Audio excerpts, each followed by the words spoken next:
Welcome to story time. ஒரு நாள் பேதுரு என்ற இயேசுவின் சீஷர் இயேசுவிடம் வந்து, ஆண்டவரே, என் சகோதரன் எனக்கு விரோதமாய் குற்றம் செய்து கொண்டே இருக்கிறான். நான் அவனை எத்தனை முறை மன்னிக்க வேண்டும்? 7 முறையா என்று கேட்டார்.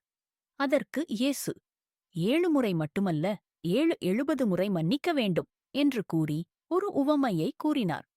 ஒரு ராஜா தனது வேலைக்காரர்களின் கணக்குகளை சரிபார்க்க விரும்பினார். அவர் தனக்கு ஒரு 10,000 தாலந்து கடன்பட்ட வேலைக்காரனை முதலில் அழைத்தார்.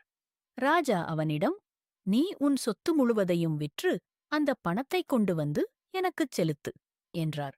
அப்பொழுது அந்த வேலைக்காரன் அரசனின் முன்பாக விழுந்து பணிந்து, ஐயா, என் மீது இரக்கம் காட்டும், இன்னும் கொஞ்சம் தவணை கொடும், நான் உமக்கு பணம் முழுவதையும் செலுத்தித் தீர்த்து விடுகிறேன் என்று கெஞ்சினான்.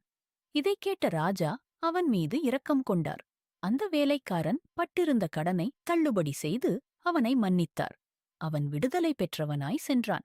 ஆனால் அந்த மனிதன் போகும்போது வழியில் இவனிடம் ஒரு சிறு பணமாக 100 வெள்ளிப்பணம் கடன்பட்ட வேலைக்காரன் இவன் கால்களில் விழுந்து பணிந்து, ஐயா, எனக்கு இன்னும் கொஞ்சம் தவணை கொடும் என்று கெஞ்சிய போதும் அவன் இரக்கம் காட்ட மறுத்து அந்த வேலைக்காரனைச் சிறையில் அடைத்துவிட்டான். மற்ற வேலைக்காரர்கள் இதைக் கேள்விப்பட்டு மிகவும் கவலைப்பட்டார்கள். அவர்கள் ராஜாவிடம் சென்று அங்கு நடந்த அனைத்தையும் தெரிவித்தார்கள்.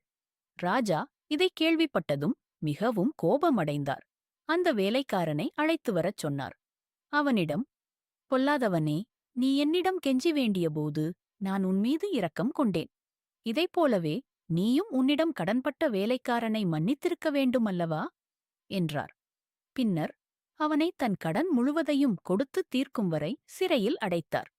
ஆம், அன்பு நண்பர்களே, நம்மை தேவன் பல சூழ்நிலைகளில் மன்னிக்க வேண்டும் என விரும்புகிறோம். தேவனும் நம்மை பல முறை மன்னித்திருக்கிறார். அவ்வாறே நாமும் மனதார நம் சகோதர சகோதரிகளை மன்னிக்க கடமைப்பட்டுள்ளோம். இன்றே மன்னியுங்கள். ஆமென்.